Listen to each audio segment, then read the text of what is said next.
Assalamualaikum warahmatullahi wabarakatuh. Anak-anak, untuk pelajaran ekonomi hari ini kita akan masuk pada bab baru, yaitu bab 3 tentang siklus akuntansi pada perusahaan jasa. Nah, sekilas Ibu jelaskan, nanti pada bab ini kita akan cukup banyak menemui pencatatan laporan dari transaksi-transaksi.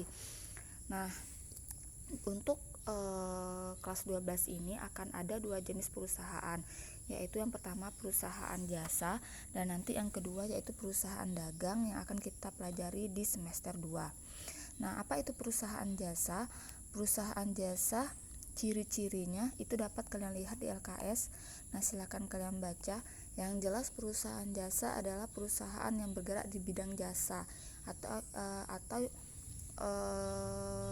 produksi yang mereka tawarkan itu berupa jasa, bukan berbentuk barang.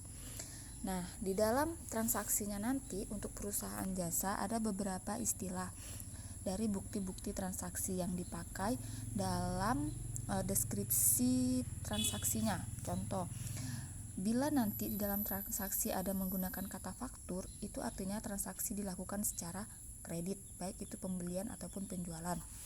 Nah, sedangkan yang kedua kalau misalnya dia ada kata nota kontan, itu artinya transaksi pembelian barangnya itu secara tunai, yang dibuat oleh penjual atau yang dibuat oleh penjual dan diberikan kepada pembeli.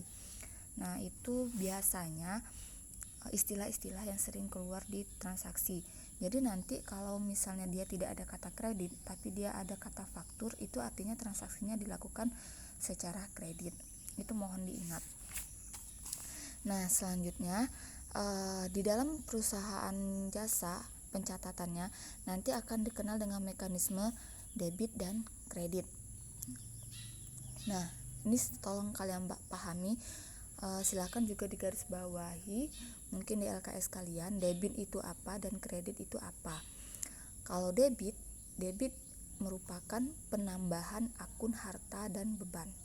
Apa-apa saja akun harta, nah itu bisa kalian lihat atau kalian baca kembali pada bab 2 atau bab sebelumnya. Nah, dan juga pengurangan akun kewajiban. Nah, itu tolong kalian garis bawahi yang sesuai dengan yang Ibu garis bawahi juga. Nah, selanjutnya nanti di dalam perusahaan jasa ini kita juga akan mencatat transaksi-transaksinya ke dalam jurnal. Nah, kalau di dalam perusahaan jasa itu disebut dengan jurnal umum. Sedangkan nanti kalau kita membahas di perusahaan dagang itu ada namanya jurnal khusus, itu adanya nanti di perusahaan dagang. Nah, bagaimana bentuk pencatatan dalam jurnal umum? Nah, itu bisa kalian lihat di LKS kalian halaman 33. Nah, untuk contoh soalnya atau contoh tabel pencatatannya. Nah, itu lebih lengkapnya ada di halaman 33. Nah, Ibu jelaskan dulu. Untuk yang pertama, ini ada percetakan bintang namanya. Nah, transaksinya itu dimulai bukan dari tanggal 2, tapi dari kalimat ini. Dari Tuan Doni dengan menginvestasikan uang tunai sebesar 50 juta ke perusahaannya. Nah, dimulai dari situ ya pencatatannya. Transaksi ini dilakukan pada bulan Agustus. Nah, kita lihat. Tabelnya bentuknya seperti ini, dan jangan lupa itu dikasih judul. Perlu percetakan bintang. Nah, jurnal umum per 31 Agustus 2020. 31 Agustus ini diambil dari tanggal terakhir yang ada di bulan Agustus. Selanjutnya, nah kita masuk ke sini.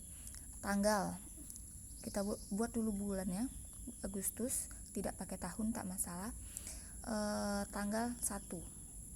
Tanggal 1 transaksi yang pertama yaitu Tuan Doni menginvestasikan uang tunai sebesar 50 juta. Kita lihat di sini. Nah, untuk debit dan kreditnya penulisannya seperti ini ya.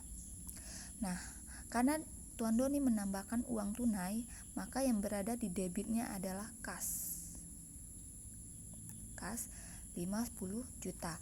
Nah, ini nanti kalau di dalam soal kalian temui seperti ini, mau kalian buat 50.000 juga boleh untuk mempersingkat waktu, tidak masalah.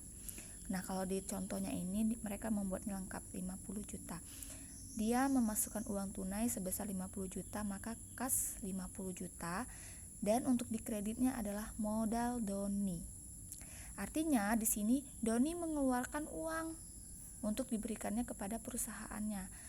Makanya di sini Doni mengeluarkan uang 50 juta, maka dibuatlah dikredit 50 juta berupa modal Doni. Tuh, contoh pertama. Terus contoh kedua, yaitu pada tanggal 2 Agustus. Dibayar sewa ruangan untuk percetakan dan kantor sebesar 18 juta untuk 1 tahun. Nah, di sini ada kuncinya ya, 1 tahun. Nah, kalau dia 1 tahun, itu artinya kalimatnya, nah ini tanggal 2 Agustus artinya sewa dibayar di muka. Di situ artinya ada penambahan dari harta berupa pembayaran sewa selama 1 tahun, maka dibuatlah sewa dibayar di muka sebesar 18 juta. Nah, karena dia mengeluarkan uang untuk membayar sewa, maka kasnya berada di kredit, dia mengeluarkan uang 18 juta. Nah, bagaimana kalau misalnya dia membayar sewanya hanya 1 bulan saja? Kalau dia membayar sewa hanya untuk 1 bulan, artinya di sini tidak pakai sewa dibayar di muka, beban sewa saja kalian buat. Itu artinya kalau sewanya hanya untuk 1 bulan. Tuh.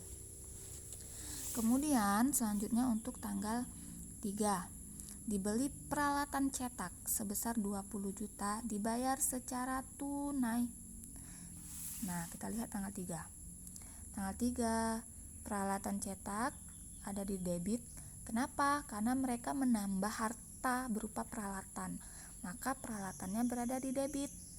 Terus dia membelinya secara tunai, maka kasnya berada di kredit karena dia mengeluarkan uang untuk membeli peralatan. Ini silakan dipahami. Selanjutnya untuk tanggal 4, dibeli perlengkapan cetak secara tunai juga. Nah, sama kayak tanggal 3 tadi, bedanya hanya di keterangannya saja. Di sini dia perlengkapan. Itu untuk tanggal 4. Selanjutnya untuk tanggal 8, diselesaikan pesanan undangan dan kartu nama sebesar 10 juta. Dia menyelesaikan jasanya dalam membuat undangan dan kartu nama tanggal 8. Artinya dia menerima pendapatan uang dari hasil pengerjaan undangan dan kartu nama itu tadi sebesar 10 juta. Berarti kasnya bertambah 10 juta karena dia mendapatkan uang. Nah, untuk penghasilan cetaknya dia berada di kredit karena dari akun penghasilan cetak ada di situ pengeluaran untuk dimasukkan kepada akun kas. Makanya kasnya di debit 10 juta, keterangannya apa di situ? Penghasilan cetak karena dia mendapatkan uang dari penghasilan dalam mencetak undangan dan kartu nama. Selanjutnya untuk tanggal 11, dibayar iklan di Kota Bersinar sebesar 500.000. Ini lihat nih. Berarti tanggal 11 biaya iklan. Biaya iklan di situ ada penambahan biaya untuk iklan, makanya dia dibuatnya di debit. Dia mengeluarkan uang untuk membayar iklan, makanya kasnya di kredit. Nah, dalam pencatatan ini Ibu lupa harus seperti ini ya mekanismenya. Kenapa? Karena kalau dia dekat dengan garis tabel itu artinya dia debit. Kalau dia menjorok ke sebelah kanan itu artinya dia kredit. Dia harus seperti ini pencatatannya untuk memudahkan kalian dalam melihat apakah transaksi tersebut dicatat secara debit atau secara kredit. Selanjutnya untuk tanggal 14, diselesaikan pesanan cetak buku diterima hari ini. Tanggal 14 kita lihat. Nah, sama tanggal 14 ini dengan tanggal 8. Bedanya kalau tanggal 8 itu dia penghasilan mencetak undangan, Kalau tanggal 14 dia mencetak buku. Itu silakan kalian buat sesuai. Ini tanggal 14. Selanjutnya tanggal 17 dibayar biaya lain-lain. Tanggal 17 dibayar biaya lain-lain. Kalian buatlah beban. Nah, kalau misalnya dia di situ ada kata biaya, artinya maka keterangannya di sini kita buat beban. Kalau dia membayar biaya apa gitu kan, nah, berarti dia beban di sini ya kalimatnya. Biaya beban lain-lain 300.000 dan kas 300.000 di kredit. Tanggal 19 dibayar biaya angkut. Nah, dibayar biaya angkut berarti beban angkut itu sama dengan tanggal 17 tadi cara pencatatannya. Bedanya hanya di keterangannya saja. Selanjutnya untuk tanggal 22 dibeli perkas perlengkapan cetak. Tanggal 22 dia membeli perlengkapan cetak.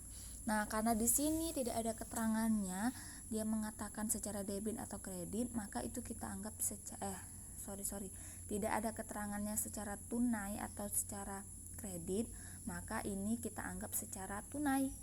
Makanya tanggal 22 pencatatannya seperti ini. Perlengkapan cetaknya di debit itu sama dengan kayak tanggal 4 Agustus sebelumnya. Terus tanggal 26 diterima penghasilan cetak dari langganan sebesar 7 juta, tanggal 26. Nah, tanggal 26 ini sama dengan tanggal 14. Tuh, sama ya.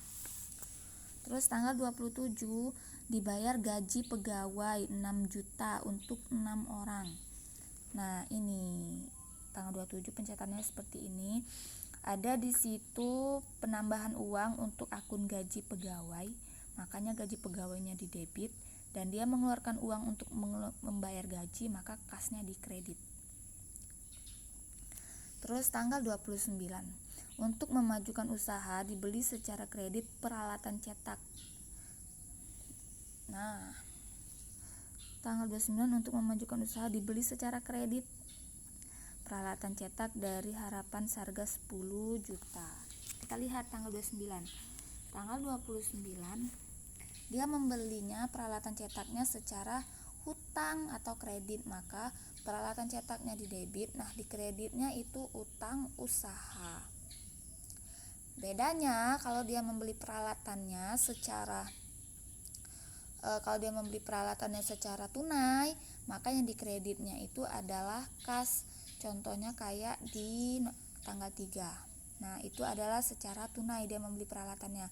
Nah, kalau di tanggal 29 ini dia membeli peralatannya secara kredit, maka di debitnya itu peralatan cetak dan di kreditnya itu adalah utang usaha. Itu bedanya. Nah, tanggal 30 Tuan Doni mengambil uang kas untuk pribadi. Nah, di sini ada kata untuk pribadi. Kalau untuk pribadi, keterangannya di sini adalah privé.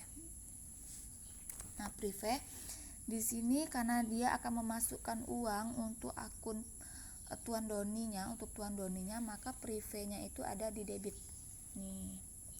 Dan dia mengeluarkan uang untuk Tuan Doni, maka kasnya ada di kredit. Oke. Nah, yang terakhir tanggal 31 diperhitungkan penghasilan yang akan diterima 4 juta. Nah, kalian lihat nih kalimatnya, diperhitungkan penghasilan yang akan diterima. Nah, kalau ada kalimat yang akan diterima, artinya di situ ada orang yang berhutang ke kita. Nah, diingat lagi pada kasus yang sebelumnya. Kalau kita berhutang ke orang, itu disebut hutang, dan sedangkan kalau orang berhutang ke kita, maka itu disebut piutang. Kita lihat pada tanggal 31. Akan masuk uang nih dari orang, maka akan ada nanti penambahan pada akun piutang usaha sebesar 4 juta dan penghasilan cetaknya di kredit sebesar 4 juta. Jadi bedanya nih ya nak, kalau misalnya penghasilannya itu langsung diterima, maka di debitnya itu adalah kas kayak transaksi tanggal 26. Ini tanggal 26 ini artinya penghasilannya langsung diterima. Tapi kalau penghasilannya itu belum langsung diterima atau orang itu masih berhutang ke kita, maka yang di debitnya itu adalah piutang usaha. Itu bedanya. Nah, nanti di hasil akhir ketika kalian jumlahkan antara debit dan kredit ini harus balance. Karena kalau tidak balance artinya dia salah. Oke. Jadi itu untuk hari ini materinya tentang akuntansi, siklus pencatatan akuntansi pada perusahaan jasa. Nah, pencatatan yang pertama yaitu kita akan melakukan pencatatan jurnal umum. Ini ada di LKS kalian. Nah, nanti kalau misalnya ada pertanyaan silakan kalian tanyakan langsung ke ibu ya. Oke. Untuk sekarang, untuk hari ini tugas kalian adalah mengerjakan nanti tugasnya ibu kasih saja di dalam bentuk tulisan. Jadi ini adalah video pembelajarannya, silakan kalian pahami nanti dalam ketika kalian akan membuat soal latihan tentang jurnal umum ini. Di mana dibuatnya? Di buku agenda kalian. Oke, terima kasih, mudah-mudahan ada bermanfaat penyampaian materi ibu. Maaf kalau kurang semuanya, kurang berkenan, kurang paham. Kalau kurang paham silakan tanyakan lagi. Ibu akhiri materi ibu hari ini. Assalamualaikum warahmatullahi wabarakatuh.